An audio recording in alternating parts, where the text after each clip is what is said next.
Shall I start, sir? Yeah, just introduce yourself quickly and then. Yeah. Thank you, sir, for inviting me for this workshop.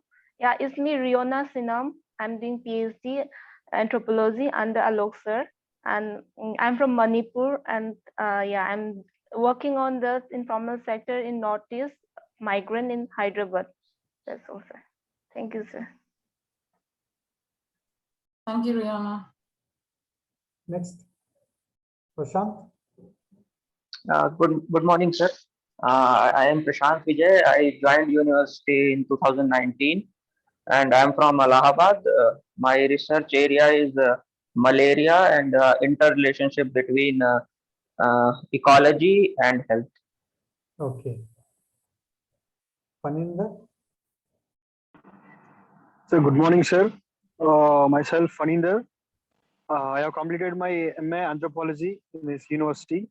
I'm looking forward to do research, PhD. I'm preparing for the NET JRF. And I'm from Telangana, sir. Thank you. Sai.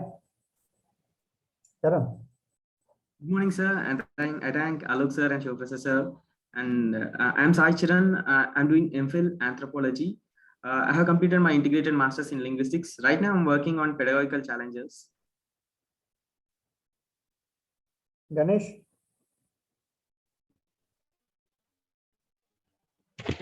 Good morning, sir.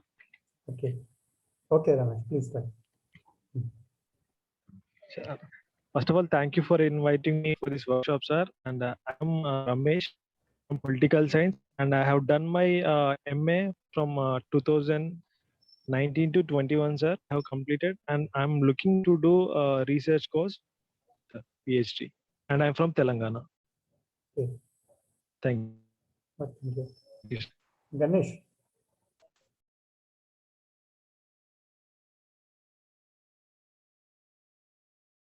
Ganesh, are you there? It doesn't have a...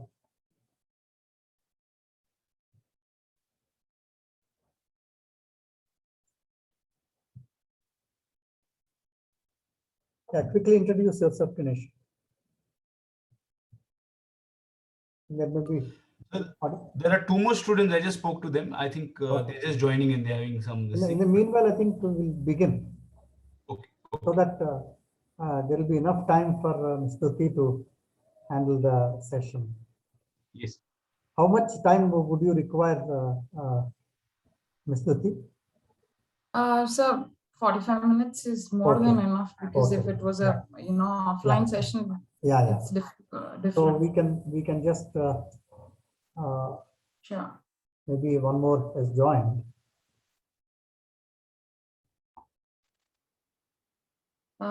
So shall I start right away or? No. I think there is, sir.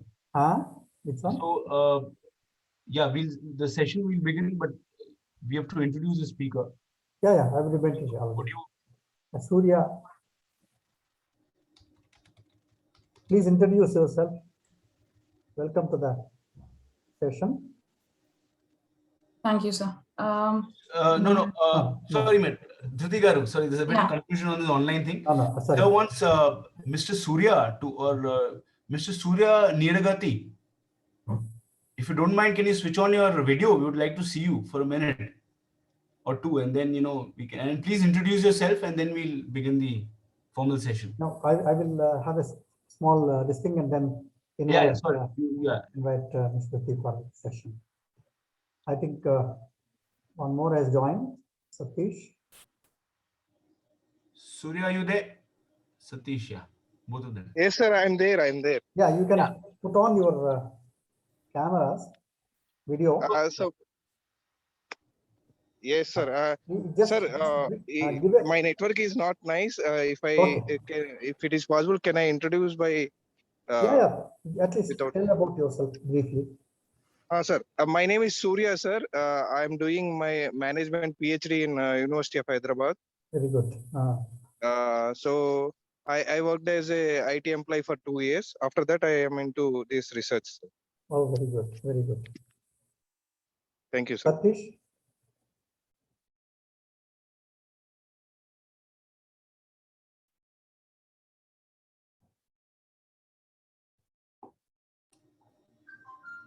Mr. Satish, are you online?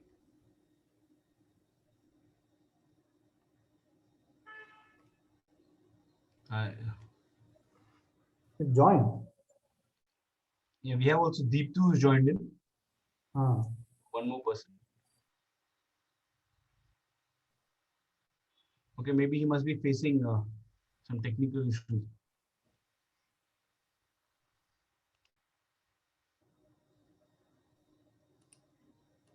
Deepti has joined. Deepti, can you introduce yourself briefly?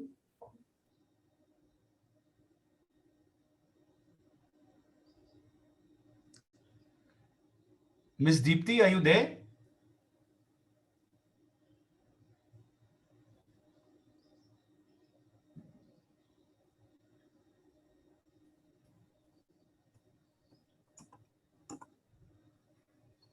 Deepti, we want to hear your voice if possible.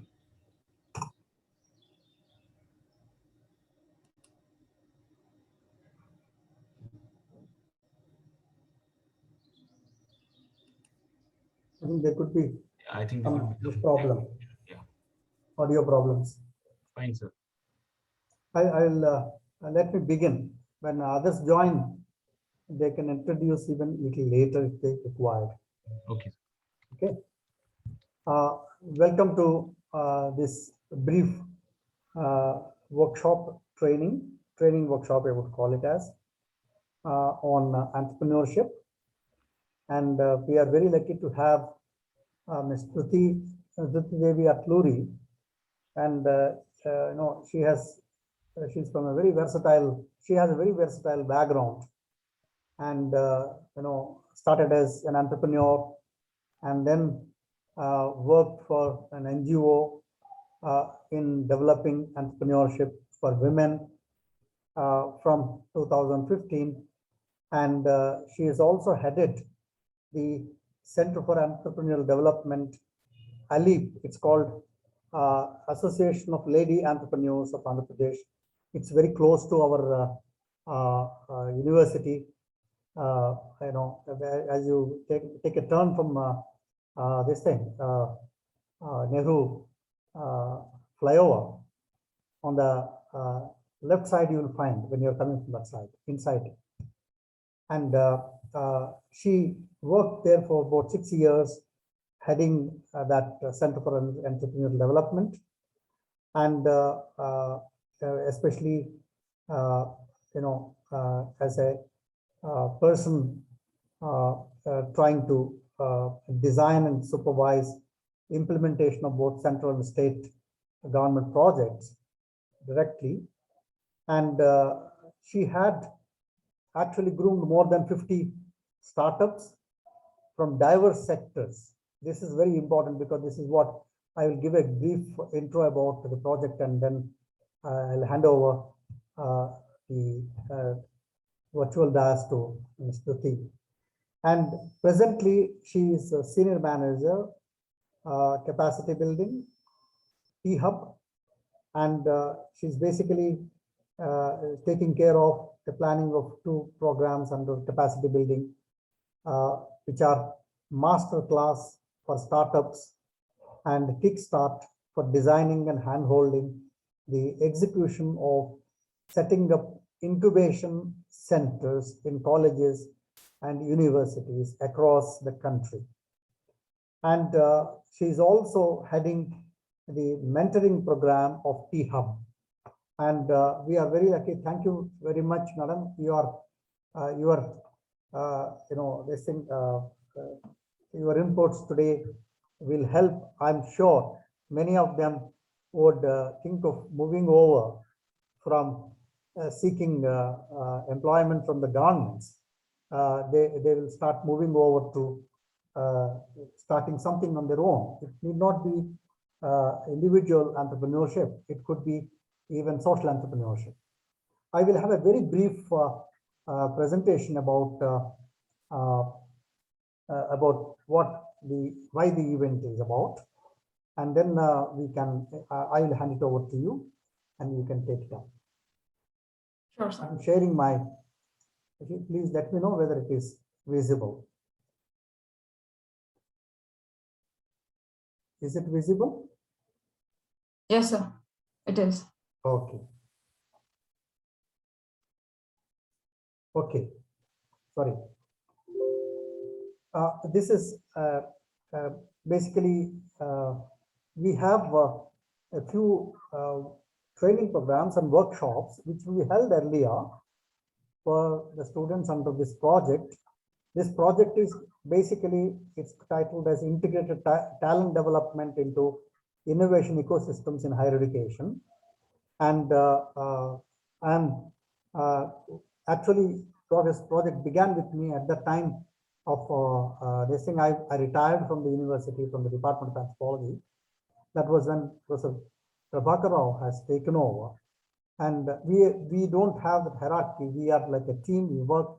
Professor Vasuki is from communications, and he's currently is the dean of the School of Communications and Fine Arts, Sarojini Devi School, we call it as. And in fact, I want to briefly mention about this because we also had made a small survey earlier, and there are certain things that are important for us to keep in mind. In fact, the university has announced a policy to include entrepreneurship as one of the components in the curriculum in 2018-2019.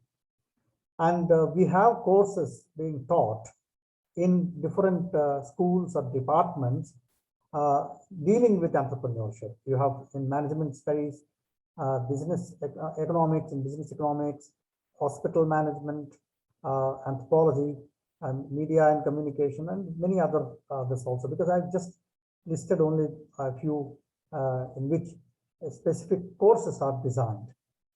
And if you look at the staff who are dealing with these courses, nearly about 45% of the staff have undergone training in entrepreneurship. In fact, university has conducted a couple of programs earlier. And about 15% of the projects that are being undertaken are related to the area. And in fact, students from many academic backgrounds, if you really look at it, they take up internships with industry and acquire soft skills in order to face industry challenges during the internship that they register also on placement board portal. And in fact, the success rate of the placement board portal is about 86%. And why we felt this particular training program was, I don't think I need to give a larger kind of a background about entrepreneurship, but I'll briefly touch upon so that because many of you would be knowing it better than me. But to mention that an entrepreneur can be an individual or can be a social entrepreneur, because individual entrepreneur looks for self gain, whereas a social entrepreneur looks for the gain for the society, larger this thing. Not individual doesn't look for self gain in that, but both are very important for us. An entrepreneur is also an innovator. An innovator is willing to take risk, to take a different path, and even in the face of hardships, an entrepreneur wades through all that. And not only they create opportunities for themselves and for others, but they also create new kind of vistas in economic development of a region or a nation or whatever, even in the world that this thing we have. There are wonderful entrepreneurs who have grown into much bigger kind of business enterprises. So entrepreneurship is also, we must understand that it's not limited by any specific discipline or a gender or race, or even disabilities do not come in the way of entrepreneurship. So entrepreneurs are not born, they are made, hence this workshop. And I wanted to give it, I've already mentioned this, I don't want to take much time. As a part of the whole exercises and in the project, we have created a talent co-creation lab with the support of UU Grant under the project of InnoTal. And this Innotal platform encourages, or the lab encourages, collaborations with external stakeholders involving trainings or innovation projects. It is a shared space where faculty from the university and the students can work together with external organizations. And we have in this lab, which is located in our e-learning center, is equipped with cameras and multimedia. The job of the center lab is to coordinate the liaison with the students, faculty, and the industry or NGOs or anybody else who are part of the whole kind of what you call a kind of linkages or the expander linkages. It is coordinated by the university staff, and in this we don't need to physically come to the lab. We can register on portal. I have sent you the link for the portal, and they can participate. Students can participate in these projects and trainings together with faculty, and they can even post ideas on that. And these are the expectations from the lab, because if you are in the lab already registered, then you can post a call for collaborations for a project or for anything with external organizations. And in fact, this is where I am extending the invitation to all the participants to join the lab, so that we can also get certain suggestions and ideas and proposals in the posted in the talent co-creation lab. And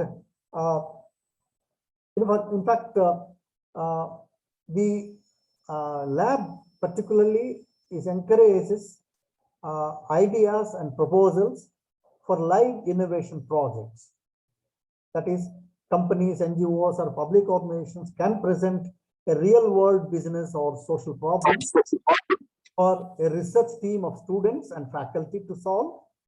This is one. Second one is trainings designed and delivered jointly by external organization in the university, basically focusing on knowledge and skills that are currently in demand.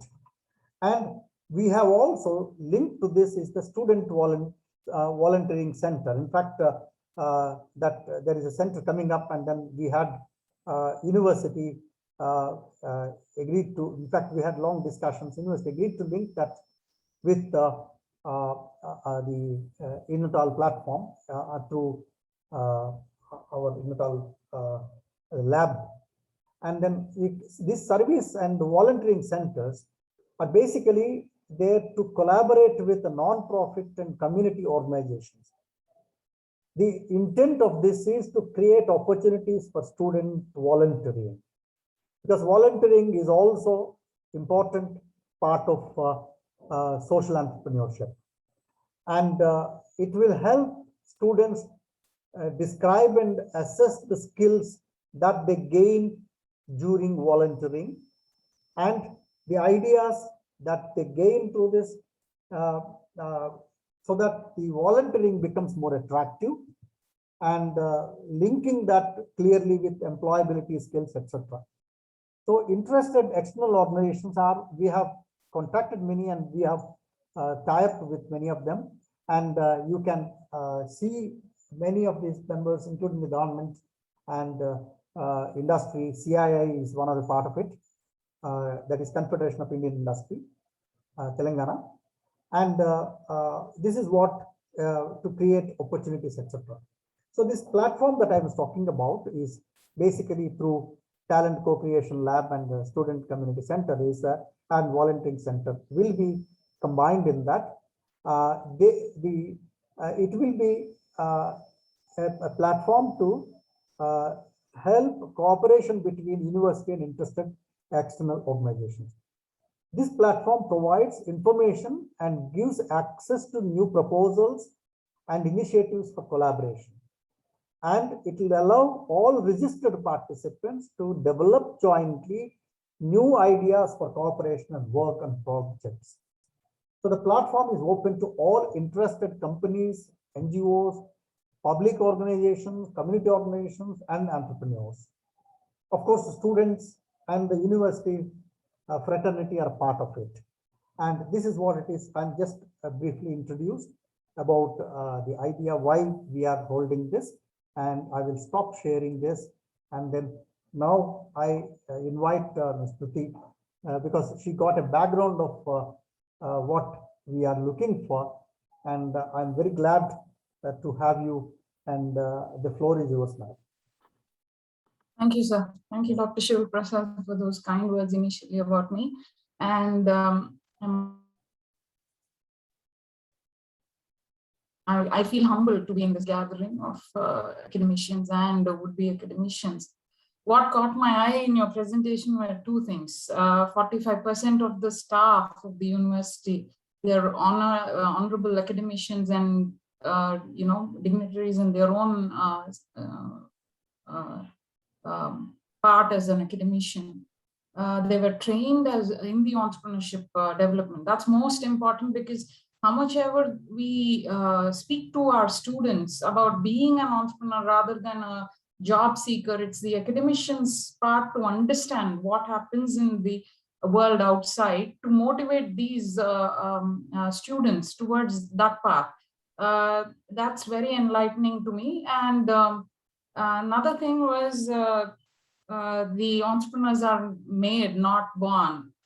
That is one motto that my previous employer, the founder president of Elip India, used to always carry it with her in any speech.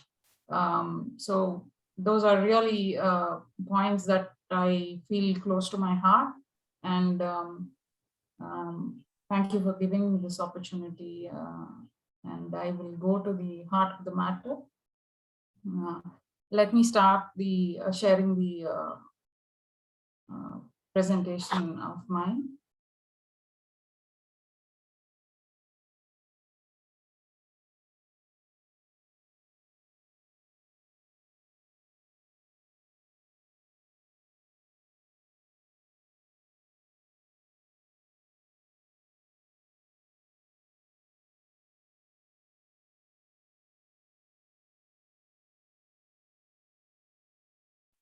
Please give me a second.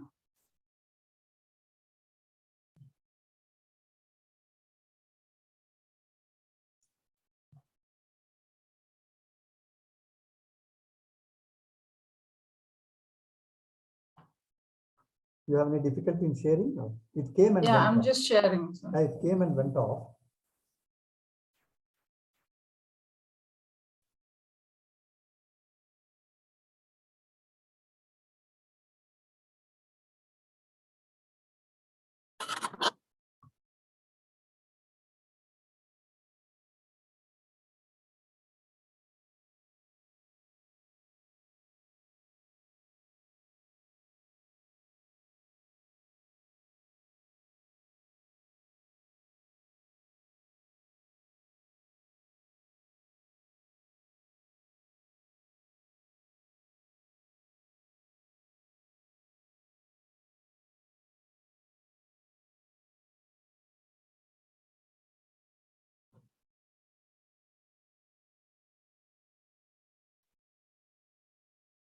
Can you see my screen?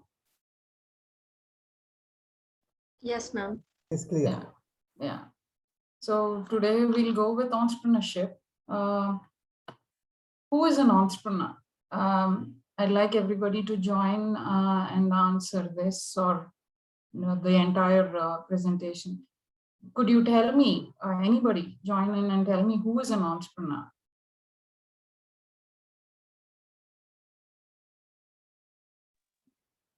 Riona, you want to go at it?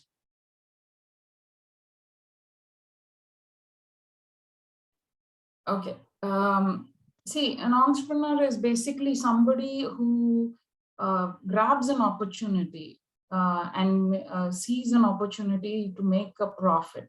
And this opportunity presents him with two dimensions: the demand for a product and his ability to design or deliver the product itself. So in essence, an entrepreneur is somebody who can grab an opportunity, design a product, willingness to take the risk to present that product to the person demanding it and supplying it, and to make a profit for himself. If there is no profit, there is no entrepreneurship. Basically, an entrepreneur can be a social entrepreneur too.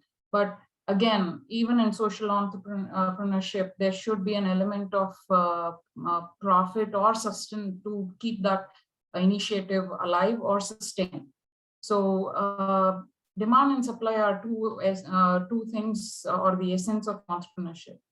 Why entrepreneurship? Entrepreneurship can be in various dimensions. It harnesses the human capabilities.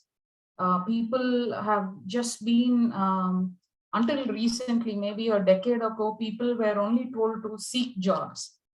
They only were trained to seek jobs as well, both socially, with the family backgrounds, as well as the academic background. They were only told to seek jobs, not be a job creator. So human capabilities were stuck in a dimension where they felt that, we need only to seek a job, go to some place, finish the routine work and come back and sustain our family and ourselves.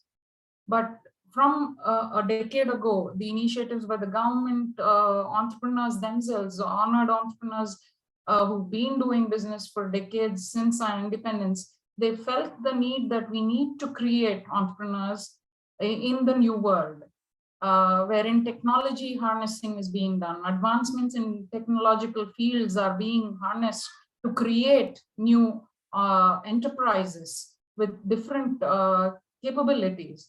So that initiative has been going on, and you can see even this program is one of those initiatives as part of creating entrepreneurs and promoting entrepreneurship. The next is balancing the unbalanced. Well, why do we say balancing the unbalanced? If only there are people who can only demand products and there are no producers of the product,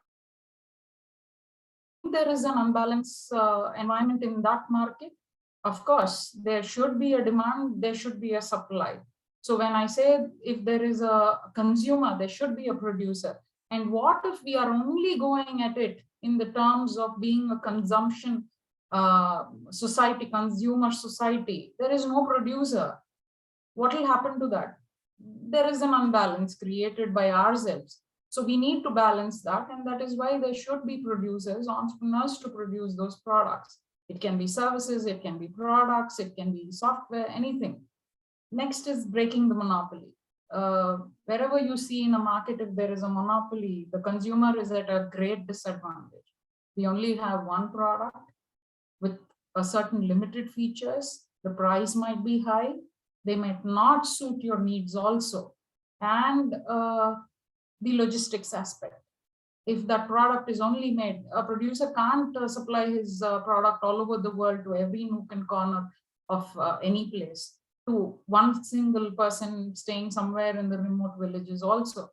So breaking the monopoly is something that is very important to our markets, be it domestic or be it globally. Monopoly has to be broken. There are a lot of initiatives by both Indian and international governments to see that this monopoly is not there in any sector, not just in the business world, but any sector that monopoly should not play. And we need to break the monopoly to motivate others to create different aspects to a single product also. So you can see a lot of product lines from one conglomerate. In one product also, there are different product lines coming into place. Next is maximization of utilization of resources. Resources are available, we make use of it. That is one part. We create resources and utilize those resources. That is the second part. A lot of people only focus on the resources available. What if we made those resources, create those resources and utilize it? One of the very common example would be technology or the software thing. We created a cell phone, but what about all the apps that we are creating? Those are resources that we make available to consumers today. It could be WhatsApp, it could be Facebook, it could be LinkedIn, anything. These are also resources that I see, not just the raw material available to a brick and mortar company, but these two should be maximized in their utilization aspect. And to sustain any initiative, entrepreneurship is definitely the core system that keeps the country alive. If we don't have economic development, how do we sustain ourselves as individuals, our families, our societies? Where do we stay alive if there is no economic development? Our core values have to be integrated into those development initiatives also. That's when we take it to the next generation. Of course, the participants here can be treated as the next generation from us, but we need to sustain any initiative, and economics plays a very dynamic role in the sustenance of those initiatives. Even in economic, social development, economics plays a very huge part. If there is no economics, there is no social development. It can be any, nevertheless, it could be a very good initiative by a social, in the social perspective. But if economics is not a part of it, it dies very soon. And it cannot be, given access to each one of them, to which we created that social initiative also. And also entrepreneurship, it is a very big platform and a very dynamic platform to showcase our creativity. Entrepreneurs are creators, basically. They see an opportunity, they create a space for themselves in that opportunity. It is unlimited.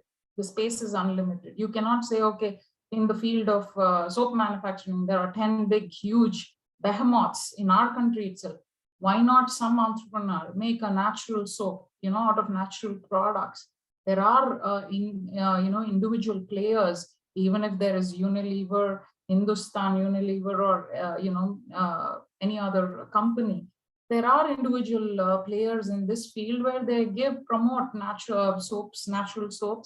You must have used them. So creativity is definitely not the, only area for arts and culture. It is, entrepreneurs are creative in their own way. The product, the availability of those products, marketing, there's so much creativity in marketing. It's endless. When we say marketing, you can think of Amul as a brand that created a different marketing strategy for itself. Nobody can forget the Amul girl, and they are so in tune with what's happening in our country. So whenever they bring in a marketing, an ad, it is very much resonating with what's happening in our country, where we are reading, which focuses on the current events, how it touches my life, your life. That is where creativity is inbuilt into entrepreneurship. And of course, nobody can naysay the creation of employment through entrepreneurship. If entrepreneurship is not there, there's no employment. If there's no employment, there is no sustenance for the individual or for the country. So that part cannot be denied by anybody. Motivation towards entrepreneurship. Why do we motivate anybody or ourselves towards entrepreneurship? We can always be, satisfied with the job. I don't think so. Like I said initially, the focus was on job seeking, but it has shifted, and it is a paradigm shift, I must tell you, because internationally too, it is the focus in lots of countries, in the African continent, in the Indian, in our own Asian continent. It's a paradigm shift. I must say that when I met 2 years ago, the chief economic officer from World Trade Organization, I was shocked to know that their focus on women entrepreneurship was only recent. That is a year ago, maybe 2018. Whereas women entrepreneurs are not new to this country, women leaders are not new to this country. We introduced women leadership to the world, and I must say I'm very proud of the fact that there are so many women entrepreneurs in our country. Yes, maybe until 2 decades or 3 decades ago, they were behind the whale. But today, we promote women entrepreneurship on a big way. So motivation is, it can be wealth, it can be value. Profit motive is there, of course, and the non-profit organizations are also working towards creating entrepreneurs. But value is created in both profit and non-profit. If there is no value, there is no meaning to those initiatives. And wealth is the basic driver to these both for-profit organizations and not-for-profit organizations. They can be in legal terms are not-for-profit organizations, but in essence, unless they create wealth for in some way, they cannot take this not-for-profit organization or sustain the NGOs themselves. Entrepreneurship development model. There should be stimulation. Unless some person is motivated or stimulated towards an idea or towards the end product, there cannot be neither entrepreneurship or any other field for that matter. We need motivation in our own fields to create something. So the stimulation is the essence that drives us in each field. And it's not enough that we stand alone, right? We need support from our families, society, governments, individuals, organizations to take our motivation, our ideas, our initiatives forward. So that support structure should be there. When that support structure creates a second stage in the entrepreneurship, there is automatically sustenance is created. So these are, it's a wheel in itself, one contributes to the other, and it takes, even in entrepreneurship, it takes the idea forward. So this is the entrepreneurship development model. We are symbiotic in nature in any field. We are not alone, and we cannot be alone. We cannot take these initiatives alone. Even in entrepreneurship, we teach prospective entrepreneurs that don't do everything by yourself. It is impractical. It is not necessary that you do everything by yourself. Delegation should always be your main feature at the back of your mind. When you create something, you should delegate to get perfection. You should delegate to have an integrated model for your enterprise. You should delegate for every one part of your organization to feel proud to be attached to that organization, to your firm, to your enterprise, to your initiative, and also feel that, hey, I'm contributing to the organization. I am an important part to this business, to my founder, to my co-founder. So everybody should be given that importance, and he should be made to feel important also. That onus also falls on you as the founder, as the entrepreneur. You should, from the staff, at the basic level to the higher up, you should make sure that each one feels proud to be a part of your organization, feels that he is, giving playing an important role, a stakeholder in your organization. That is very important. That keeps the organization alive. We cannot say that just because I'm giving a product, they're earning a livelihood and that's enough for them. No, I think we need to make our stakeholders feel important. Stakeholders in an enterprise are consumers, staff, yourself, your co-founders, anybody that supports your organization is a stakeholder, because even on a single day, one of your staff doesn't come, even in the marketing team, your your work falls by the wayside. You need people to feel important, to attach themselves to your organization, and that they're playing a key role in your initiative. That that onus falls on you. Stimulating and facilitating. So earlier on, I said that any person needs stimulation, any person needs motivation. You know, in motivation to, we read in entrepreneurship at any level, there's a theory called Maslow's theory. So why do we feel motivated to, go through the process? Our lives are itself a process. You cannot deny that. The way we lead our life, the way we strategize our life, strategies are, inculcated at a very early stage. Hey, you get a first rank, you will be placed in such a place in your school itself. You become a student leader, you can take these initiatives forward. To become a student leader, what are the strategies? So strategy is something interspersed in our life. You cannot say strategies are only used in your organization as a business. Every day is strategically held. If I have to get up in the morning, finish my day at certain time, and these are the works, how do I strategize myself? A homemaker, she strategizes to, enough to keep, make her children go to a school at a certain time, to make those, whatever food, everything ready. That is a strategy in itself. So when I say a Maslow's theory, initially it would be like the basic needs of our life, food, water, clothing, shelter. That is the basic.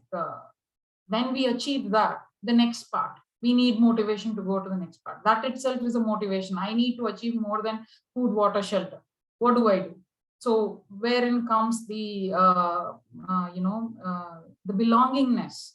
So I will go to the next step, that I need to belong to some organization. How do I achieve that? That is another motivating part. When I achieve that, there are self-esteem needs. Okay, I should feel good about myself. What am I contributing to the society? Self-esteem. How? Okay, am I? Do I have a house? Do I have a car? Do I have a bank balance? Am I giving enough to my family? How are they feeling? Are they positioned in the society in a certain strata? Those are my self-esteem needs. Then comes the self-actualization. This is a theory by Maslow, and it's a very well-regarded theory, and we can always attune to those theories. Self-actualization. Okay, I've done everything. I've created a space for my family. I created a space for myself. I've created enough bank balance to, support my needs. What else? How do I contribute to the society? That is my self-actualization. How do I bring more value to myself other than the role that I'm playing as an entrepreneur, as an employee, or academician, as a student? How do I do that? That is self-actualization. These things motivate us to go ahead. And stimulation and facilitating these stimulations is a continuous process. We need to create awareness. We have to be aware, self-aware of what's happening around us. Technological advancements, where the society is going, what necessities are being created in the societies.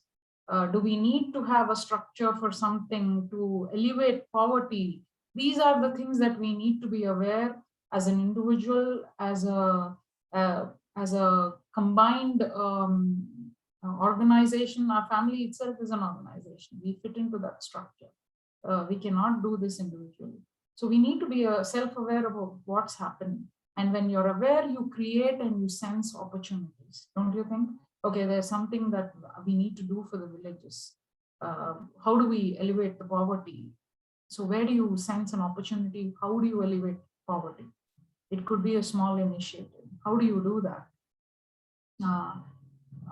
Amul in the late 40s sensed that we need to elevate poverty in the villages. How do we do that? For farmers, the white revolution, the green revolution. What was that initiative by the governments? The white revolution is the milk producing initiative. The green revolution is, of course, the grain content being promoted or developed in our country. So Amul is a process where they sensed an opportunity for the farmers and they created the Amul Cooperative. It started in a very small way, but they sensed the opportunity. Today, Dr. Kurian, the late Dr. Kurian, is celebrated because of that initiative. Developing a mindset. It's not enough that you create, you have an awareness, sense an opportunity, but you need to develop a mindset. We need to be entrepreneurial in that sense. How do I leverage this opportunity? That is the mindset you need to know. There was a startup in my program. He wanted to do something good for the society, but it always came back to the essence that he didn't want to leverage the idea in terms of revenue generation. His mindset was, I want to do something good. But I said, doing something good needs money for yourself, for sustaining the idea. It took a lot of pep talks by me to bring him in that space. It doesn't matter, he's in my program, he's created an idea which is an innovative feature. It definitely will do something good for everybody. But if he does not have the mindset to support his idea, the idea cannot go further. It cannot reach its goal that he has envisioned. It will die halfway. And as a person grooming him, I cannot let that happen. I had to change his mindset. It was a difficult process because we are all set in our ideas, leave alone our routine. Our mindset is set and it's very difficult for us to, understand somebody else's place. Where do they come from? It's very difficult.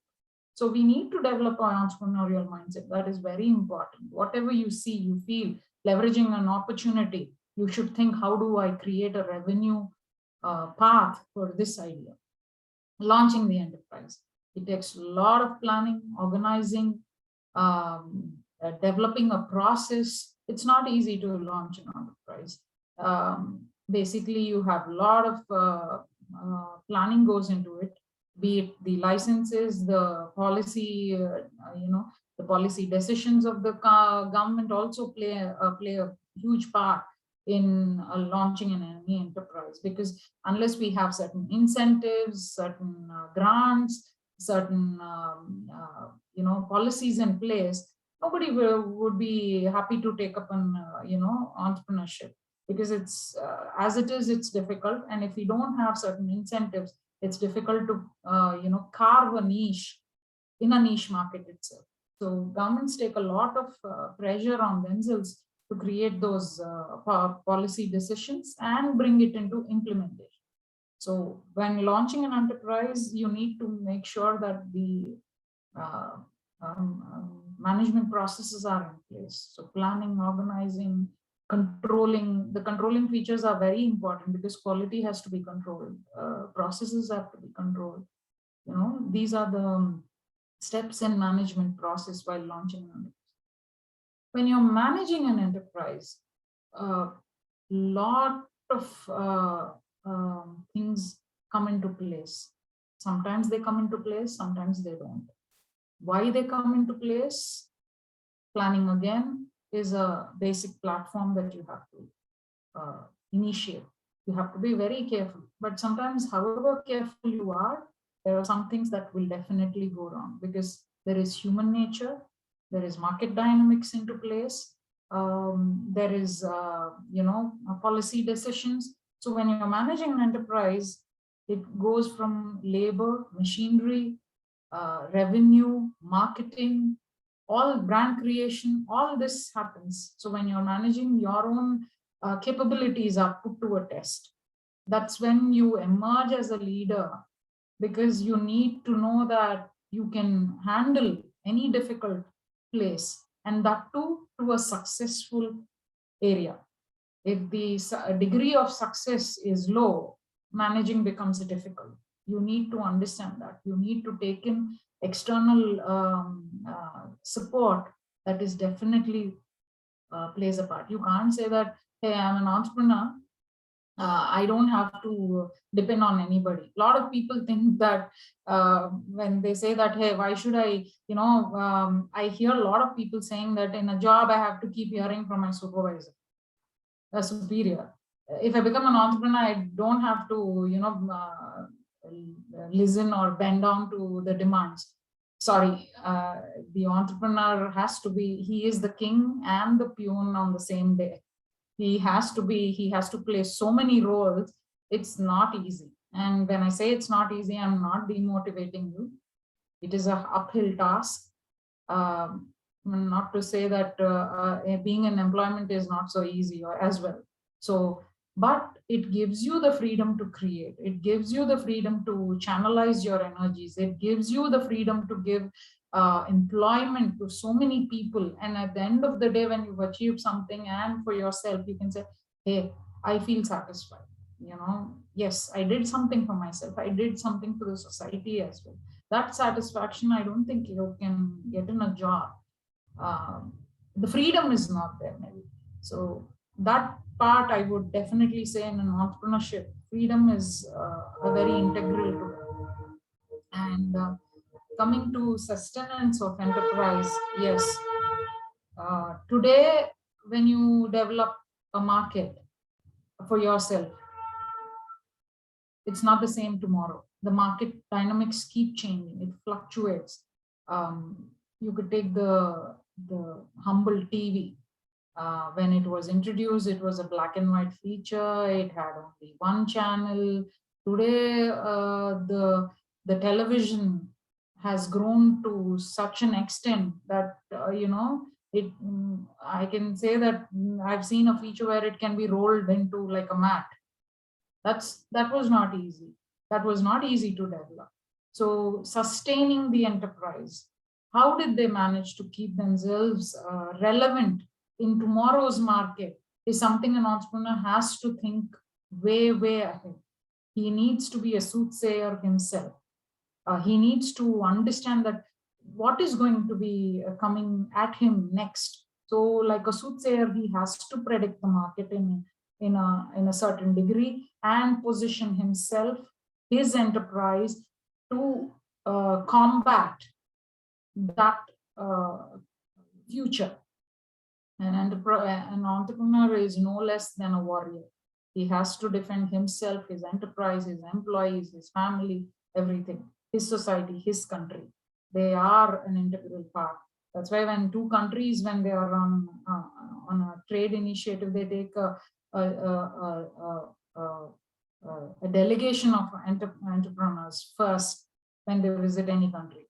The rest comes later. The policy making, the decision making, the MOU,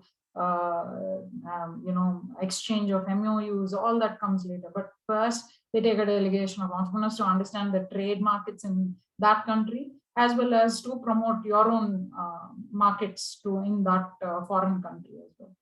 So sustaining, understanding the future markets, predicting the markets is an essential part of an entrepreneur. How do I sustain? What customers can I grab next? What markets can I grow into? Growth and diversification, of course. When you predict a market, you will naturally plan for your growth. So how do I grow into those markets? How do I diversify? Whether I look at mergers and acquisitions or carve a path and be a greenfield player in those markets. Those are how you plan your growth and diversification. Why become an entrepreneur? Create employment, create wealth, create societal changes, create commercial aspects, create the growth of a society. You need an entrepreneur to push the dynamics of a society. When we say that, why should we think about entrepreneurship when we have to do some good? You want to do good, fine, but how do you sustain yourself? How do you want to eat the next meal? You need money for it. You want to eat the next meal, the farmer should grow the crop. So I don't have to go into in-depth because you all know this, but why do we become an entrepreneur? We need to create places, spaces in our society where we push these initiatives. There There need not be, that is why the social entrepreneur was born. It's not enough to create wealth. We need to add value also. It's not enough to just say, hey, India is top rung in the revenue generation. How much value do we create for every citizen of our country? That comes into place. Earlier, it was just creating wealth, but later on, it was also adding value to those creation of wealth. How do we add value to our employees, to our society? That became a crucial part. And for a decade or more, we have been adding value, and the social entrepreneurs have been growing in large numbers.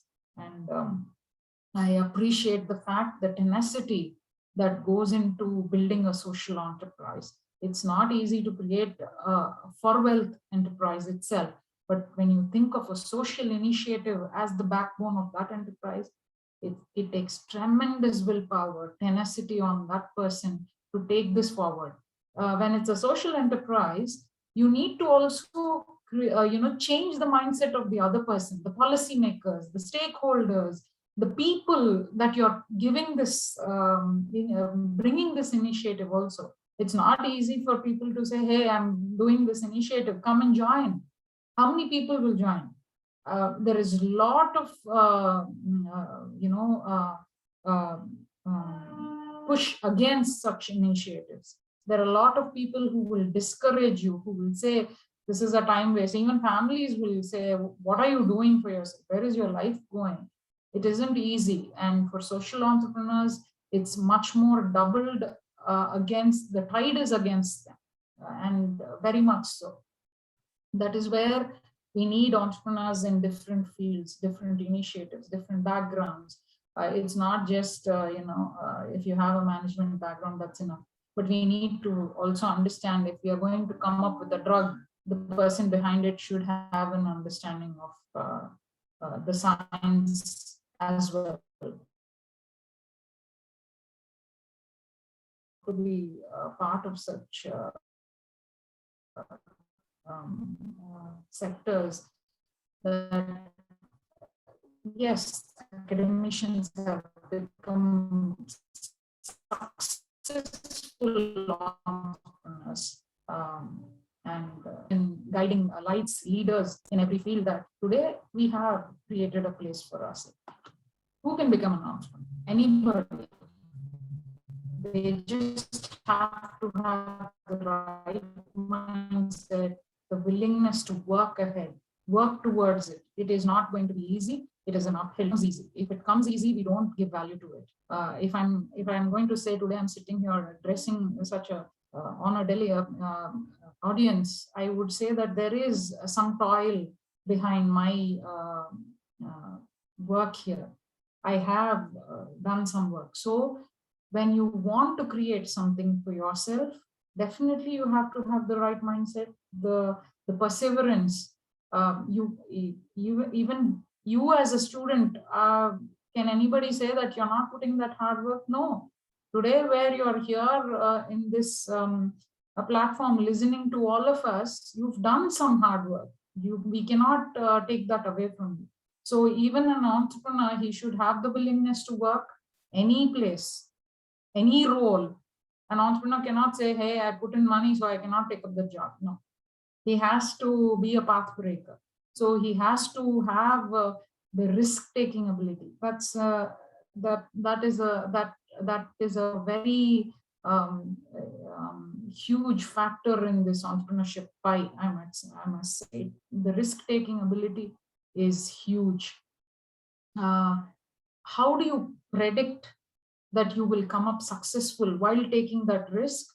Is some of it is in your hands, some of it is not in your hands, because there are a lot of other factors that come into place. But you should have the ability to understand those factors that will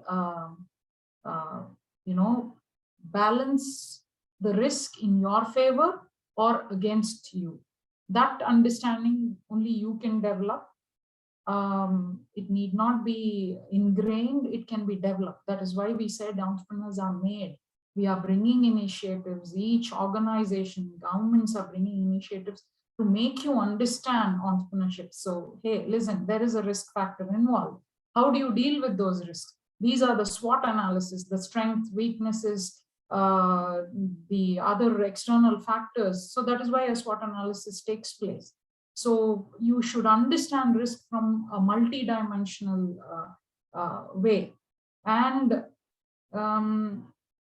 not just in entrepreneurship, it is from my experience that I would say that dream big. You must have heard umpteen number of leaders saying dream big.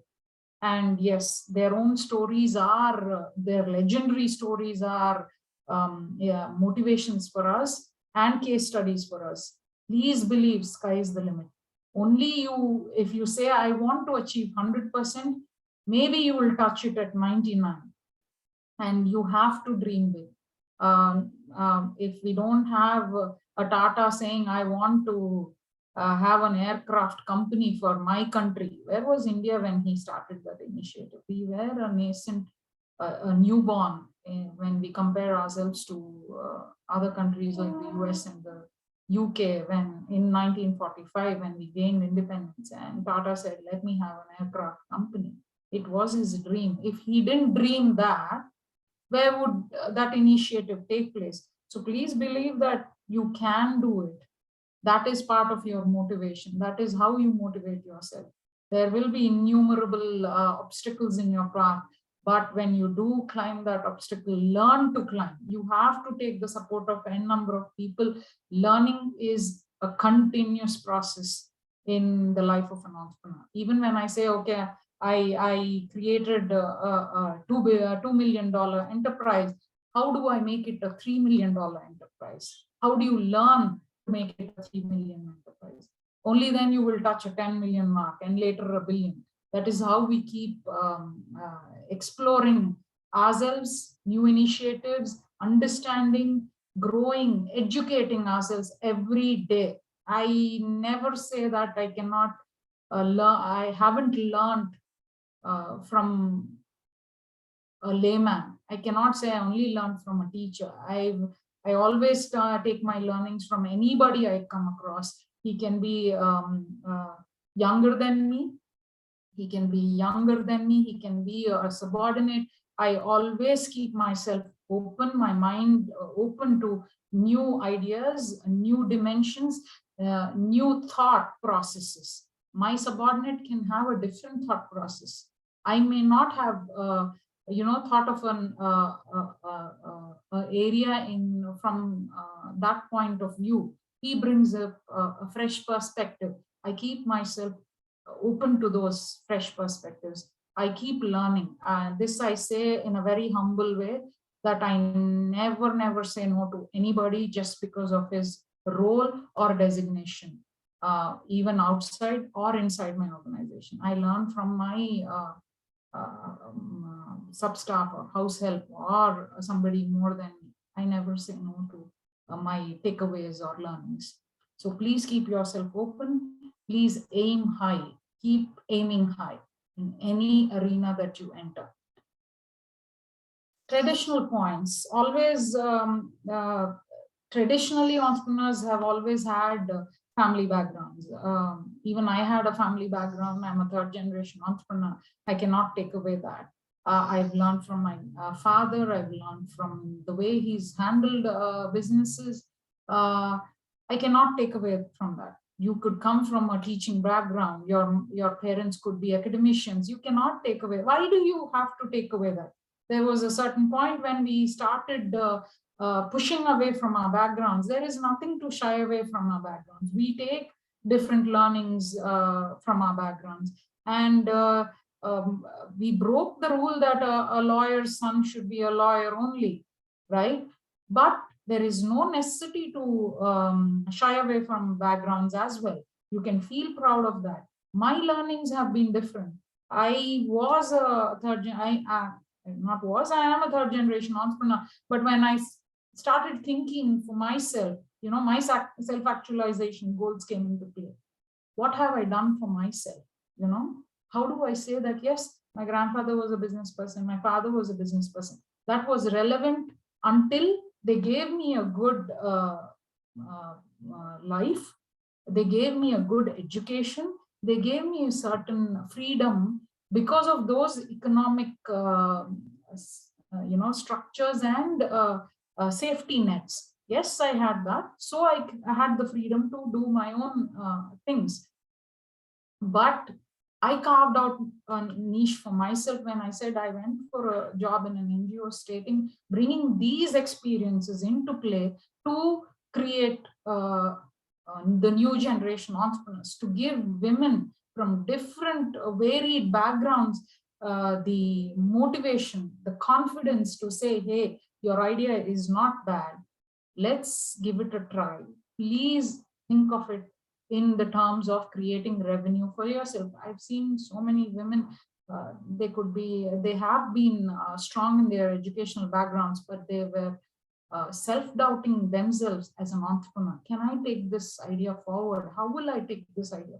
There's so much in place, at risk, my money, my family's economic growth.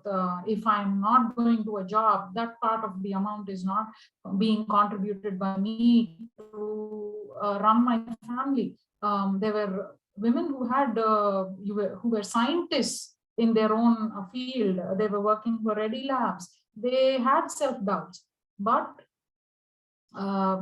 today India is at a juncture where we can say there are entrepreneurs from various backgrounds contributing to its entrepreneurial and economic growth.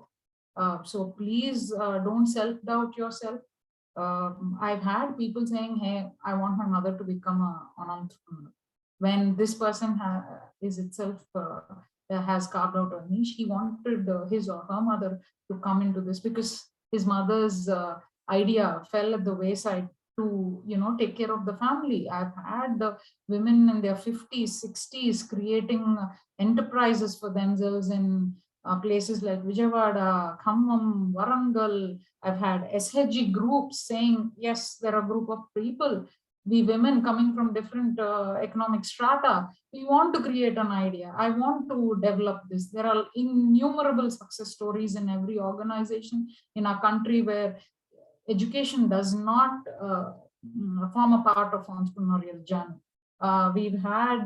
We did not have a criteria while taking in people into our training programs. We said, you just have to understand the language. We even asked our trainers. I have personally asked, requested trainers to have different mediums of teaching. I said, please don't, keep yourself restricted to the English medium. I want you to teach them in the medium that they understand. That is most important, because I don't have a criteria while taking in a participant. I don't want to have a criteria while taking in a participant. So please don't restrict yourself to that medium. Please go ahead, go into their medium, make them understand. That is what our training programs, you need to make the participant understand what you're trying to say. It is not enough that, okay, you came, you taught, you went. You need an understanding audience. That is most important. So backgrounds play a part only to an extent. Later on, you carve out a niche for yourself. So even if you have a background, if you don't have a background, I encourage you all to be proud of it. I don't want you to take away that background from yourself. These are some of the things. It could be family, it could be services. The skills are something you could be taught. You can teach yourself. You can take support from different organizations who are willing to teach you. There are free programs by the government under the MSME ministry, Ministry of Small, Medium and Large Enterprises, MSME, micro enterprises. They have different programs which are free, absolutely free. Even if they're not free, they come at a very minimal nominal price as rupees 50. You'll be surprised that these training programs are being given to the layman at such nominal cost. Please feel free to approach the MSME Institute in Hyderabad. There's National Institute of MSME in Yusufpura. There's an MSME office in Balanagar. Please go there. Their training programs are free, absolutely free. Even if there is a cost involved, it can be as low as 50 or 100 rupees. I think we can all, give that much. Otherwise, I feel participants don't value a trainer if that is not involved. So governments are also doing their part to promote entrepreneurship in their own way. Awareness, yes, we have to create. The nodal agencies have to create. So please take advantage of these nodal agencies, the services they offer to inculcate these skills in yourself. It could be managed. See, you can be from a different background, science background, philosophical background, social sciences, literature, arts, but financial management skills have to be taught to you. So I always made sure when I was designing training programs, I used to include a particular segment in the accounting area. So I used to have a chartered accountant or a basic accounts manager come in. You might not understand the financial documents. It could be a profit and loss account. It could be a balance sheet, but it is very necessary for you as an entrepreneur to go understand those documents. Otherwise, how will you understand what you could have a manager under you, you won't know what he's doing, where he's, adjusting your amounts. You could go to the auditor. In fact, you have to go to the auditor for your detailed project report if you're approaching a bank for a loan. So when an auditor says, hey, these are the components, how will you understand? What do you delineate in the field of machinery? Plant and machinery will allocate this amount. So if you're from the sciences background, you might not, understand every aspect of it. So always understand financial documents before you start an enterprise. Marketing of your product, what strategies you have to use, what are the mediums that you have to use to market your product, your enterprise, and management skills. It's not enough that you have a marketing manager, you have a salesperson, you have a finance manager, and you're happy. Everything is taken care of. No. If in fact you have to have a knowledge of each one of those to become a successful manager yourself. You're managing all these people in your company. You're managing the labor, the HR manager yourself. To understand where they are working towards, you need to have enough understanding to guide them, to say, hey, I think something is being, not taken care of. We are missing something. We are not concentrating on it. How will somebody say that? You are a manager of managers. You need to be in that place. You need to inculcate. You need to imbibe those skills. It's a learning process. That is why I said it is a continuous process. You need to keep updating yourself every day. So the core elements of entrepreneurship, we've talked about this. Creativity and innovation play a crucial role. Unless there is creativity or innovation in your product, I think you are not placing your product or enterprise to in the next coming future. So even if you're creative, you think of an idea, how do you apply this creativity? How do you bring fulfillment to this creativity? How do you, this creative idea should have a consumer, right? How do you, what is the process that you deliver this creativity in? Which form, which product, which software application, or make use of that software application to deliver a feature, right? So how do you, that ability should be in you. To promote that ability, you can take help of different experts and expertise. When an entrepreneur, you need to focus on creating value. It's not enough that, okay, I have a hotel, there are people, I give 10 dishes, there are people who are hungry, they come and eat. No. You need to create an experience, right? When we go to a restaurant, we look at the ambience, we look at the person feeding us, we look at the people serving us in that restaurant, we look at the value created, we look at how they are approaching us, how they are making us feel at home in that restaurant. So that value has to be created by the entrepreneur from the moment a consumer approaches you. How do you create value? That is your agenda. That is where you play a crucial role. We need to create value when any consumer approaches us, for the consumer, for our employees, for ourselves. So your focus definitely should be on creating value, not just, hey, I'm giving this product to the consumer, that's enough. No. How do you feel that consumer valued? What are the strategies that you develop to make that consumer feel valued and approach you back and be a loyal customer? That is where you create value. Risk taking is essential. Yes, while taking risk, there is success, there is failure. And there is success, there is a saying, right? The success has a lot of mothers, failure has only, sorry to say, a bastard child. So that is there. The successes are owned by everybody. Hey, I contributed to this success. Risk taking is essential to entrepreneurship, but you need not shy away from it. You shouldn't shy away if you are going to be a successful entrepreneur.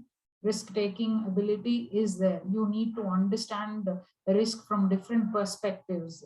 Go to experts, take their inputs, keep researching, keep approaching different experts and keep thinking about it and take the next step. Say, can I do this? Can I do that? You cannot restrict yourself.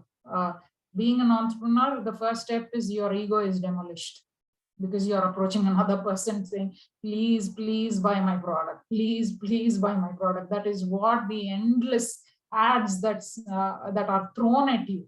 His ego is demolished in the first go. And it is a collaborative team effort. Like I said initially, it is not going to be carried on only your shoulders. You need to take help of everybody around you, delegate. It is a team effort. You need to make everybody feel that they are part of this team. So you have to work in a collaborative way. Otherwise, entrepreneurship will not work. It is not an individual's effort that says that I created this. That is never true in entrepreneurship. So change in aspirations of youth. The youth in 80s were different to the youth in 2000. The software applications came into force. 80s was only brick and mortar. The 2000, it became the software age, wherein technological advancements broke, if I may say, the walls of an office structure.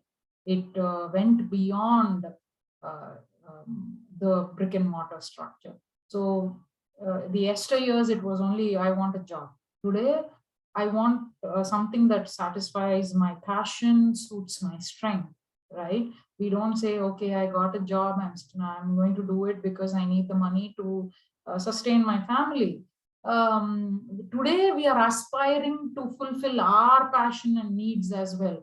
Where is my satisfaction? If I take a job, it doesn't satisfy me, let me explore, leave the job, let me explore something else. That is today's youth. They have the courage. Yes, I would definitely say today's youth is very courageous. They broke the molds of traditional paths. They broke it and made it into a successful career path as well. Earlier, it was just routine tasks, job charts are given, you follow that, you go out to the office in the morning, come back to your homes and done. Today, it's no more that. Today, even if we are, that is where entrepreneurs were brought into place. The word was coined for that. They were job seekers, they are employees, they wanted to do something for themselves, and that is where they went into creating an idea and into a revenue generation idea. So that is where entrepreneurs were born. Earlier, yes, in a job, they waited for growth and promotion depending on their seniority, their experience, their skills. Today, it's not so. If I have a qualification in art and literature, I am doing something else in the entrepreneurial sector. I've seen people who had a dynamic shift from where their qualification is and what they've brought into the entrepreneurial sector. So they actively are pursuing it also and growing in that field. They were satisfied with, earlier they were satisfied with the subsistence because, hey, India was only growing so much. What is there to do? Where can I go? Today, it's not so. The horizons are brought into our homes. There are ways to bring it to us. So we are earning much more to create a path for ourselves to explore new markets. Earlier it was acceptance. My life is so and so. That's it. This is what my father did. My family needs this, so I can only do this. That acceptance was ingrained in us earlier, in the earlier generation. But today there is a need for disruption. Today youth says, no, I need to disrupt the market. I am bringing an innovation to disrupt the market, to disrupt the world, to create value for that world. I am disrupting it. So, and that is being celebrated.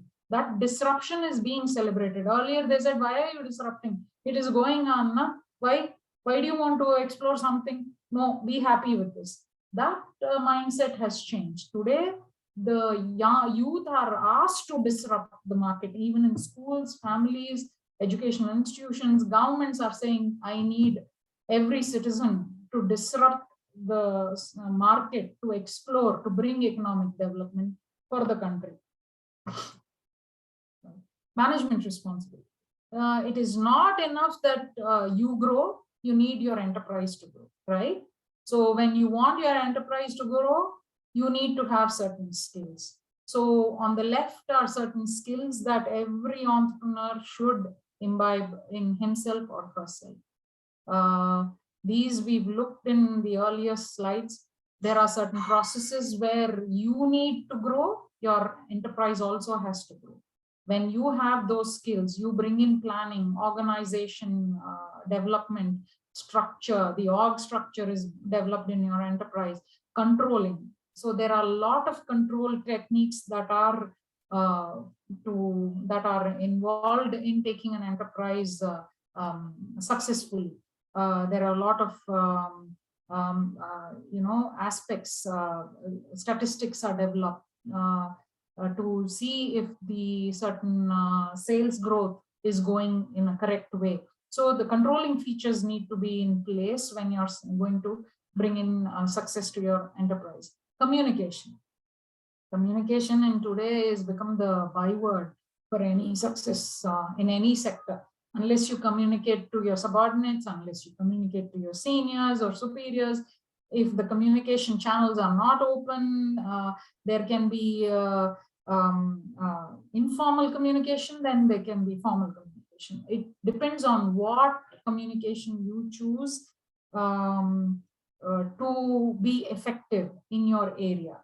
So if there is a communication blockade, your enterprise goes down. However good your product may be, it is not communicated to the world. Would you be aware of it? No.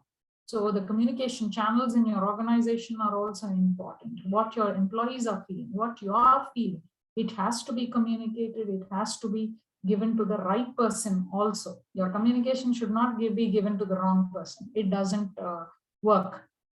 So if you say, hey, the machinery is not working, there is something wrong, and you give it to an HR person, what will he do? It has to be given to the technical person, right? In the same way, if a salesman cannot give his sales feedback to the right person, it falls into the dust. Then the marketing people will not know why the products are not being pushed, and they keep going on with their slogans and agenda. But the salesman is not bringing in the sales revenue, growth is not there. So communication is a very integral part. And these are supported processes supported by the relevant functions, production, marketing, finance, personnel. So you need to take care of all these functions to make your processes successful, and in turn your enterprise successful.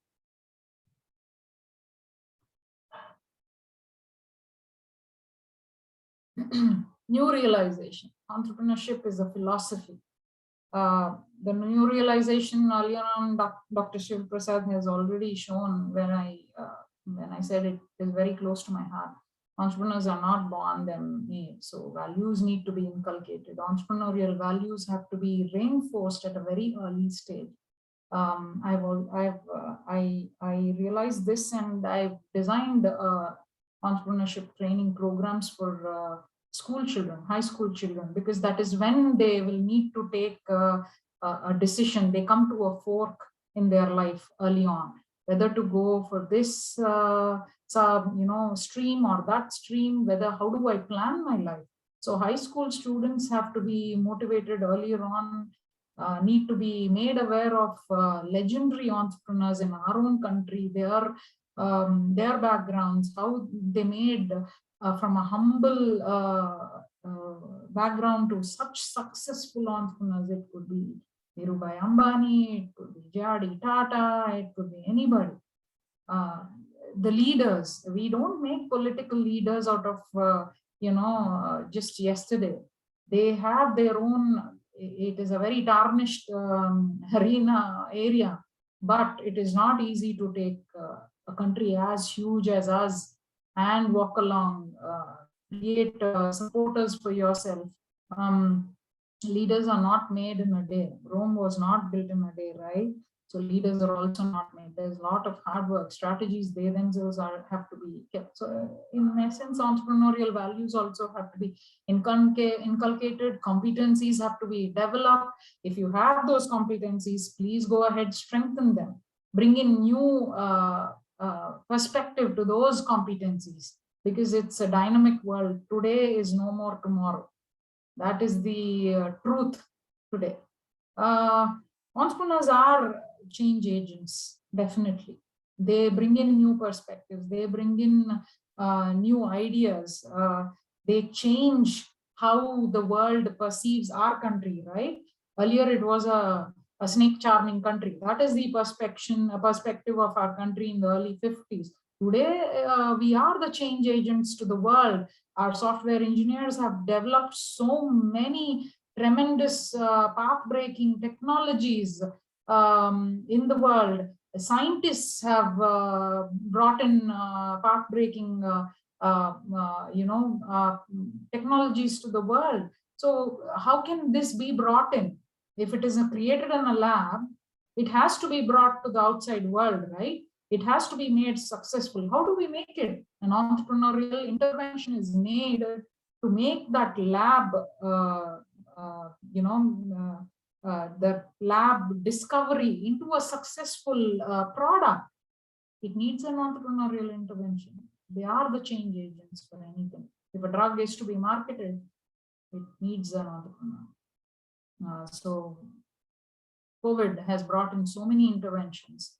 It's made us see every area in a different light. An entrepreneur was there to say, hey, I'm bringing this change. It's okay if we have to. So masks became a part of our life. So who's producing it? An entrepreneur, right? Earlier, masks were only limited to their utilization. Today, even a child needs to have it, right? It could be in the cities, in towns, in villages.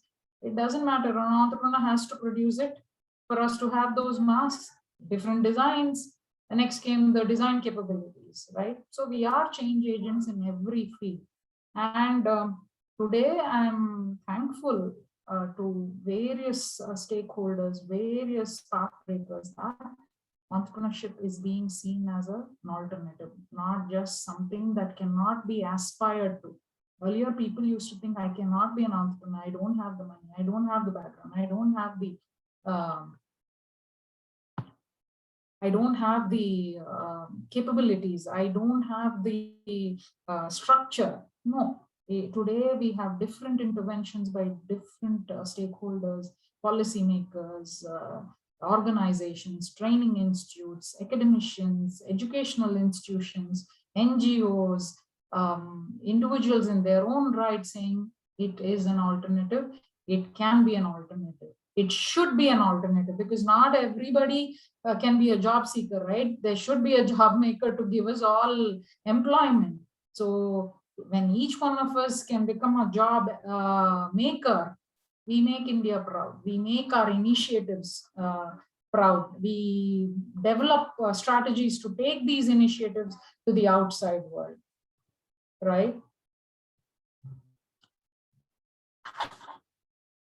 So integration. Integration, how do we integrate this entrepreneurship into the could you just give me a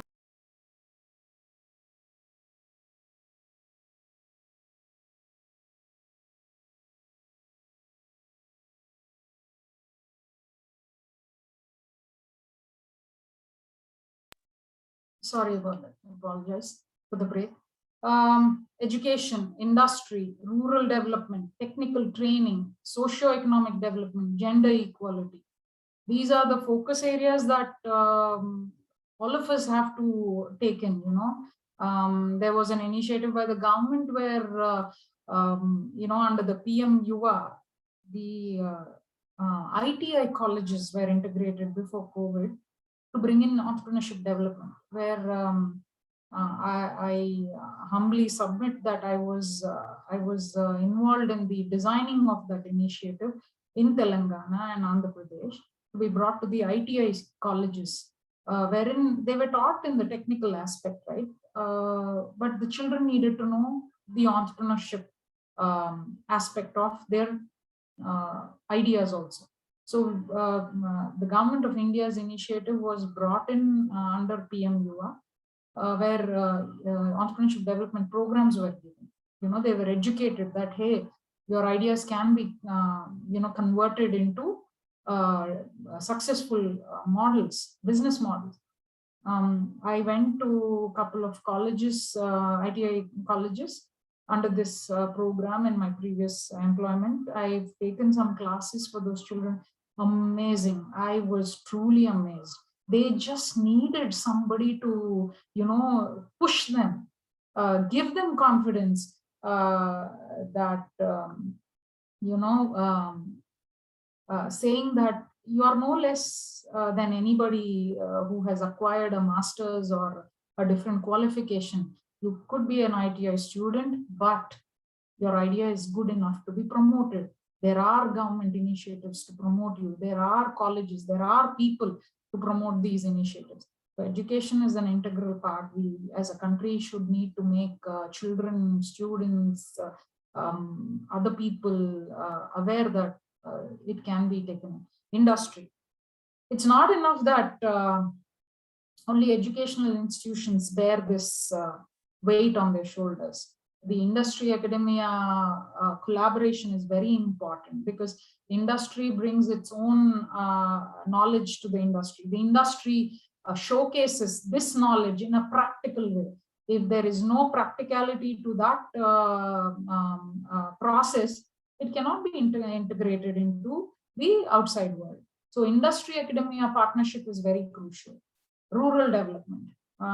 This has been there in our country for since eons, because cities cannot sustain as cities themselves. We need to, you know, bring in the rural development as well. Our villages cannot be, you know, kept in the dark ages. I must say that our country is making inroads in those initiatives as well, to bring in Wi-Fi, other technological advancements, electricity. Yes, still I must say that we have villages which don't have electrification. But for that matter, even cities are facing these power failures, right? So yes, India is making inroads, but these are the areas that have to be integrated. Technical training. My idea could be technical. I need a technical support. I may not have the technical qualification, so technical training is in a sense needed for me. Today, under different initiatives, give me a minute, Professor Alok is calling me.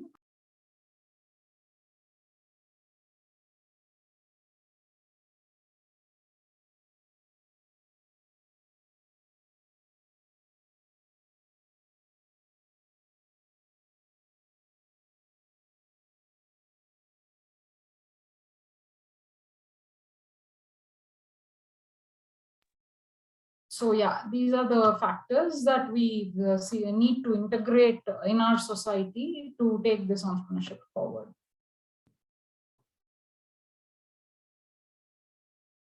The challenges ahead. So what are the challenges ahead? Training, knowledge transfer is very important. It requires appreciation of entrepreneurial value and spirits. Unless we give them confidence, you're an integral part of our society and country, people won't come forward, right? And understanding different types of entrepreneurs in various locations. Today, an entrepreneur in India is not similar to an entrepreneur outside the country. Today, an entrepreneur in Indore may not be similar to an entrepreneur in Hyderabad. So understanding the geographical, demographical challenges that these entrepreneurs feel is different. Willingness to explore and experiment with various models. Yeah, that willingness has to be nurtured by different stakeholders. It should have an environment of motivation, an environment of nurturing should be there in our country. Yeah. So I'll wind up this session. Wealth is created by producers. They've seen the highs and lows. And without exception, there is failure in everybody's life, whether they are entrepreneurs or non-entrepreneurs. So that is how entrepreneurs should also feel that because they see a failure, it shouldn't be that, they shouldn't think that, okay, this is not for me. Persevere.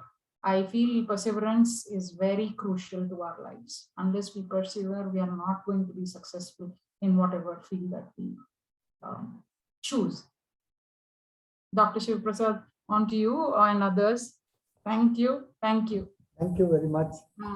I can take questions from people. In fact, I know it's like asking you to sum it up in such a short time, so compact, but you have done it wonderful way. Thank you so much. Thank you so much. Very lucid and very clear. And in fact, the institute that you mentioned, it was earlier known as NISIAT. In fact, my good friend, whom I also, I have something to do with his PhD. I was a kind of a person who guided him. He was Dr. Kondaya, C. Kondaya. He was Director General for some time. He's an anthropologist. So I definitely, if things permit, we will have a larger session only on those aspects that specifically. And I invite people to ask questions. We will have maybe 3-4 questions, and then we will wind up. Yeah. Anybody has anything to seek clarifications, or you can even communicate later. I will pass on her email address to you, and then you can even be in touch, so that if you are doing, because there is no area where you cannot be an entrepreneur. For example, somebody, instead of starting anything, one can start a small coaching center. You look at this fellow, what is his name, and Bangalore based, is a big firm now. Even Government of India has entered into that. They have grown into different fields. It's idea that sparks you and that motivates you, that makes you to take on the world. The challenges will be there. The failures are lessons that you learn and then deviate. You don't run away from the failures. So it's a wonderful way she has put it. And then any questions? Any this thing? Otherwise, if you're all already hungry, I can just say thank you. But then it's always good. Sai, you have any questions to ask? Actually, one of our senior, Ganesh, he disconnected from the call due to technical issue, but he got a question. I got through the text. Okay. So, like, his question was like, being an academician, we get so many ideas, but how can we capture the financial resources as academician? So, okay. So yeah, see, being an academician is no less an uphill task, right? So there are initiatives in our country under the Atal Innovation Mission, Niti Aayog, under the aegis of Niti Aayog. Every central government organization, every college, every university is being asked to keep an incubation center under this. The grants are being given by Niti Aayog through SIDBI. Yeah. So every incubation center is promoting entrepreneurs. There are funds being allocated. There are different grants under Startup India. Yeah. There is seed fund scheme. There is, Nidhi. There are a lot of funds under DST. The Ministry of Science and Technology has a lot of funds allocated under this project, the DST project. There is PRISM grants are being allocated to startups. But there are a lot of steps. Your university incubator can guide you. You have to apply. It is not that a lot of startups are under the assumption that, hey, I have an idea and it's path-breaking, so let me get the grant. No, there are a lot of process to that also. So India, the government of India is allocating a lot of funds, even in school. There are a lot of initiatives under the government of India where school children are being asked to give ideas, and these are being given grants to the schools to make them into products. There are lakhs and lakhs and crores of rupees being funneled into the grants aspect. So every incubator has its own grants person who will look into the documentation of it. You can always, approach your university or college. There are ED cells in every college. Today, Government of India is ensuring that ED cells have to be there. When I entered this field in 2015, not many colleges had ED cells. Leave alone universities, they had their departments, but ED cell, 1 or 2 colleges had. But today, every college needs to have an ED cell. There are labs in it. There is MITI, there is DITI. This is the technological intervention by Government of India, MEITY. So there are grants being given under different headings. Yeah. I hope I answered Ganesh's question. Yeah, I think, Charan, we have in the university, there is now a cell created, is in the research and innovation cell, where in fact we have about 3 incubation centers in life sciences and elsewhere. And there are people who are working. It is funding is not a thing, but how do you convert your ideas into a process and a product? That is what she was talking about in the whole presentation today. So if you have ideas, how these ideas can be used by the people, because an entrepreneur requires a consumer. Yes. Without a consumer, entrepreneur cannot survive.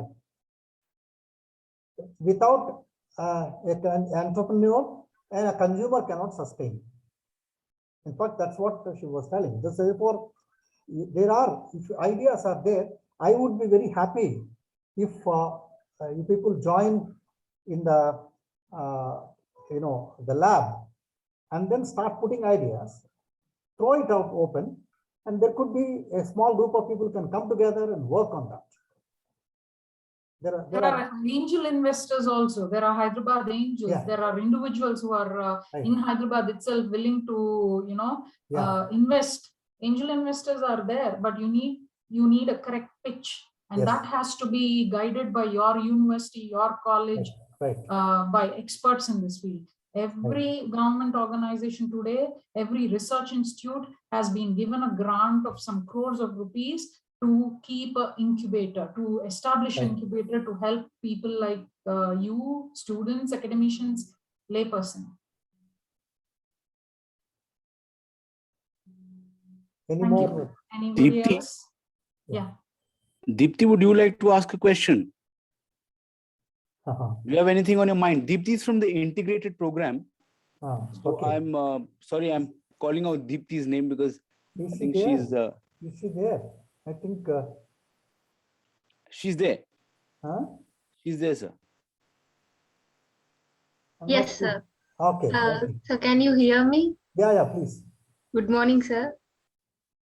Good afternoon. Please go ahead. Good morning.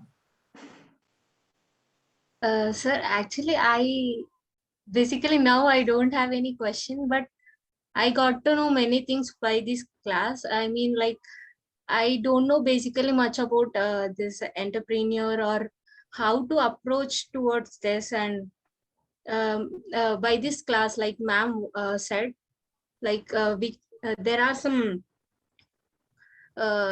points like making ourselves aware of what is going on in this pandemic time or the situation. So by this, I got some knowledge over it. So I can just see about it and then I can ask if I get any doubts about it. Thank you, Deepthi. I would like to add another point because of women entrepreneurship.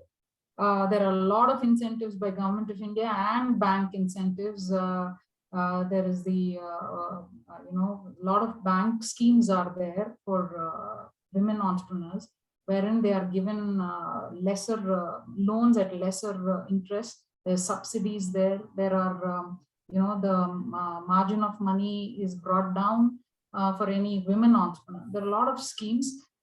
If any woman is interested in any idea to promote it into a business, please approach your nearest bank. There are a lot of schemes that are available for women entrepreneurs. They are given a lot of leeway to establish businesses. If I may add, if you don't, Ms. Jyoti, please. See, I think, see, I always think as a social scientist, though we're very intrigued about how society goes about many things, but I think as an anthropologist particularly, see the kind of communities we study, we come across, so many handicrafts, so many, unique things which people make, but it's restricted only to the community. See, entrepreneurship comes in where you can portray people who belong to those communities to start something of their own. It's just that they are not exposed to it. They do not have linkages. Like say, I'm thinking about Reona. Reona, you come from the Northeast. There's so many unique things in Northeast, but finding a platform in Hyderabad, maybe it is shawls, weaving. So I think there is a huge arena out there for us to explore. If we are not entrepreneurs, social entrepreneurs ourselves, we can at least play the catalyst of trying to come up with something where it's a chain, right? It's not only just a single person. So as anthropologists, particularly, since I'm more aware of that area, because that's my domain. So it's about keeping your eyes and ears open. Yeah. To the opportunities and the ideas are always there, but it is just for us to grasp and capture it, and really take it ahead. This is not a question, but no. To build on what you said, there are. I understand that certain products cannot be showcased, but Government of India initiatives are there in place, Alok. It's just that we need to approach. It is difficult in India to get all the information at one desk, right? There are clusters being organized by all governments across the 29 states. Clusters are being organized. They can approach the MSME office in their own state to get these information. KVIC, Khadi Village Industries, right? Corporation. They are organizing clusters. They are funding organizations to develop these clusters, right?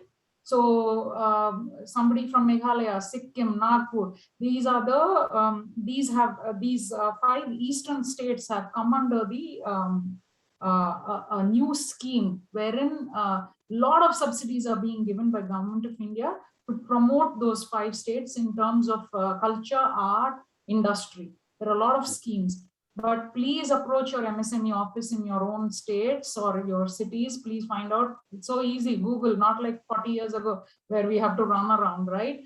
KVIC has a lot of loans. They are developing clusters. You can be part of those clusters if your art is part of that region. Please go ahead. There is a lot of information available. You can approach being women entrepreneurs, there are a lot of women entrepreneurship development organizations like ELEAP in Hyderabad. There is ELEAP, there is COWE, COWE. You can approach them. You can approach an MSME office. They'll have the entire information needed on this. Thank you. In fact, every state has, entrepreneurship development institutes. Yes. In fact, I was involved with a few of them because I'm associated with NIRD, National for Rural Development, and Panchayati Raj as an academic advisor in the council. And we look at many of the project proposals they make. And there are training programs for EDIs and others, and also for entrepreneurs. So there are opportunities, and that in fact, many of the tribal areas, there are people who are working. In fact, Madhya Pradesh produces metallic and other kind of artifacts and markets them, or other kinds of artifacts that are arts that they are marketed. In fact, I think somebody from anthropology should work something on these areas to look at these aspects. In fact, because most of the students can look at different arenas of research to understand things. And I think we have taken too much of her time because she has to. But the only challenge is that India is not a single window system in certain places. So information is not broadcasted enough. Awareness is not given. But please, I ask you, just go into a search engine, put any word that is close to your heart or your entrepreneurial idea. You get umpteen number of organizations. Please do research. I would say, please go there, type in anything. You will have clusters. Because I've been in this field for so many years, I worked closely with SIDBI, Industrial Development Bank of India. I've worked closely with NABARD for an agriculture program. So I've seen they have funds, they have schemes, but it falls on us to approach them. It is an uphill task. I'm sorry, it's a huge country. But there are schemes. You need to push. You need to push a bank manager, convince him to invest that 1 rupee on you, because I'll just take up 1 minute, sir. There are certain procedures. If a person does not repay his debt, it falls on the person giving the loan, submitting that, approving the loan. Even after he retires from his job, he has to run around courts for realization of these debts. None of us know what hardship the bank manager is going through. But I've heard these stories that they keep running around on their own money. The bank does not give the money for travel or other DA. So, yeah. Yeah, in fact, since there are still students and younger, you must learn to write good proposals using your ideas and convert them into product. Because if your proposal is not good, nobody is going to fund. If your proposal is not good, you are not going to take it forward. It's like your PhD proposal you are making, you have to convince people. Similarly, these are the things. I think ideas are important. Ideas many ideas don't take practical shape. Practical shape can only be taken when you have that zeal to take it forward, that zeal to work on that and then move forward. I think with these few words, let me say the final this thing, because we have taken half an hour extra from her and from her time. Otherwise, I could have scheduled it longer because we didn't want to tax everyone.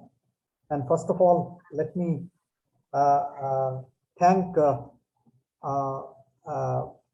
first let me thank Alok.